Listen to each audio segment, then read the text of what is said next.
कल्पना कीजिए, समंदर की इतनी गहराई में कोई चीज छिपी हो कि दुनिया का सबसे ताकतवर देश भी उसे ढूंढ ना पाए।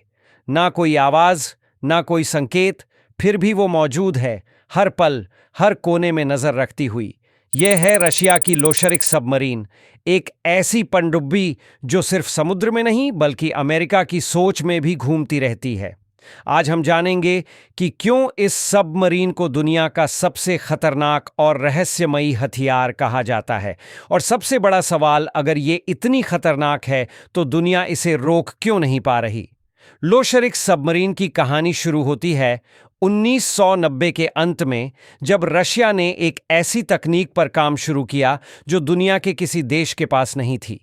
टाइटेनियम से बनी ये पनडुब्बी इतनी मजबूत है कि ये समुद्र की सबसे गहरी सतह तक जा सकती है, 2000 मीटर से भी नीचे। इसके अंदर मौजूद रिएक्टर्स इसे महीनों तक बिना सतह पर आए ऑपरेट करने की ताकत देते हैं। इसका असली मकसद क्या है? समुद्र के नीचे बिछी हुई कम्युनिकेशन लाइंस को इंटरसेप्ट करना, दुश्मन की सर्वेलेंस डिवाइसेस को न्यूट्रलाइज करना और गुप्त सेंसर्स लगाना जो आने वाले किसी भी खतरे का अंदाजा पहले से दे सकें। सोचिए, एक ऐसी पनडुब्बी जो ना दिखाई देती है, ना सुनी जाती है, लेकिन हर चीज देख और सुन रही होती है। और अब सवाल आपसे, क्या आपको लगता है कि ऐसी टेक्नोलॉजी ग्लोबल इंटेलिजेंस बैलेंस को हिला सकती है? कमेंट में जरूर बताएं। 2019 में कुछ ऐसा हुआ जिसने पूरी दुनिया की निगाहें इस सबमरीन पर टिका कर रख दी। लोशारिक में अचानक आग लग गई। हादसा इतना बड़ा था कि रशिया के 14 एलीट नौसैनिक मारे गए। लेकिन असली चौंकाने वाली बात यह थी, रशिया ने ना तो हादसे की जगह बताई, ना मिशन का मकसद। कुछ रिपोर्ट्स ने दावा किया कि वो पनडुब्बी आर्कटिक के नीचे कुछ इंस्टॉल कर रही थी, कुछ ऐसा जो अमेरिका के अंडर सी इंटरनेट इंफ्रास्ट्रक्चर को खतरे में डाल सकता था। लेकिन इससे भी बड़ा ट्विस्ट ये था, सिर्फ कुछ महीनों के भीतर लोशरिक दोबारा सी ट्रायल पर लौट आई, जैसे कुछ हुआ ही नहीं। अब सोचिए, जो देश अपने सबसे सीक्रेट हथियार को फायर एक्सीडेंट के बाद भी इतनी जल्दी डिप्लॉय कर दे, वो इसके पीछे क्या गेम खेल रहा है? दुनिया लोशारिक की चुप्पी से डरी हुई है, लेकिन भारत चुप नहीं बैठा। इंडिया ने भी अपनी स्ट्रेटेजिक सबमरीन फोर्स को साइलेंटली मजबूत किया है। आईएनएस अरिहांट और आईएनएस अरिहात जैसी परमाणु पनडुब्बियां, जो भारतीय जलसीमा में नहीं बल्कि भारत की रणनीतिक सोच में बदलाव का प्रतीक है, अब डिटेरेंस का हिस्सा बन चुकी है। भारत अब सिर्फ समुद्र में रक्षा नहीं कर रहा, वो गहराइयों से जवाब देने की तैयारी में है। डीआरडीओ और नेवी मिलकर इंडिजिनस सोनार सिस्टम्स और स्टील्थ टेक्नोलॉजी पर काम कर रहे हैं, जिससे भविष्य में कोई लोशारिक भारत के डेटा केबल्स के पास भी आए तो उसे तुरंत डिटेक्ट किया जा सके। और खास बात, भारत अब इंडो पैसिफिक में क्वाड एलाइज के साथ डीप सी मॉनिटरिंग प्रोग्राम्स चला रहा है, जिससे चाइनीज और रशियन सबमरीन एक्टिविटीज पर नजर रखी जा सके। रशिया चाहे जितना रहस्य बनाए, भारत अब खेल को समझ चुका है। लोशारिक सिर्फ एक पनडुब्बी नहीं, बल्कि उस मानसिकता की पहचान है जो छुपकर वार करने में विश्वास रखती है।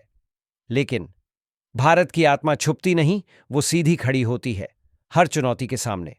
हमारे सैनिक हों या वैज्ञानिक, हर कोई दिन रात मेहनत कर रहा है ताकि कोई परछाई हमारे समंदरों में डर ना बो सके। क्योंकि जब बात हो भारत की सुरक्षा की, तो हम इंतजार नहीं करते, हम तैयारी करते हैं।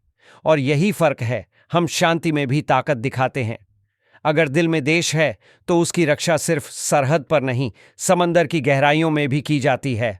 दोस्तों, आज की जंग अब सिर्फ जमीन या आसमान तक सीमित नहीं रही। असली मुकाबला अब समंदर की उस दुनिया में हो रहा है जहां ना रोशनी पहुंचती है, ना आवाज, लेकिन वहीं से दुनिया की सबसे खतरनाक चालें चली जा रही हैं।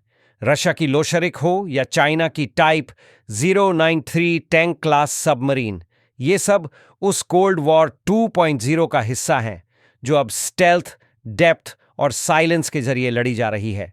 लेकिन क्या भारत सिर्फ देखता रहेगा? बिल्कुल नहीं।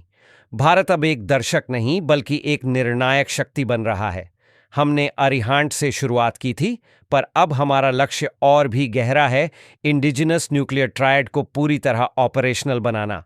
आज जिस तरह से Indian navy deep ocean surveillance पर फोकस कर रही है वो साफ संकेत है आने वाले कल में हम ना सिर्फ सतह की रक्षा करेंगे बल्कि गहराइयों में भी राज करेंगे। यही है असली आत्मनिर्भर भारत की तस्वीर। और अब ये लड़ाई सिर्फ सरकार या सेना की नहीं है, ये हर उस नागरिक की है जो देश की सुरक्षा को सिर्फ एक खबर नहीं, एक जिम्मेदारी मानता है। क्या आप उस भारत का हिस्सा बनना चाहते हैं जो न सिर्फ अपनी रक्षा करे बल्कि दुनिया को भी दिशा दिखाए? तो इस वीडियो को ज्यादा से ज्यादा फैलाइए। अपने दोस्तों और परिवार से पूछिए, क्या उन्हें पता है कि समुद्र की गहराई में क्या चल रहा है? कमेंट में लिखिए, समंदर की गहराई से भारत की ऊंचाई तक जय हिंद। क्योंकि अगली कहानी वो होगी एक ऐसे मिशन की जिसे दुनिया कभी हुआ ही नहीं मानती, लेकिन अगर वो सफल हो गया होता तो शायद नक्शे बदल जाते। तैयार रहिए, भारत जाग रहा है और ये सिर्फ शुरुआत है। जय हिंद, वंदे मातरम।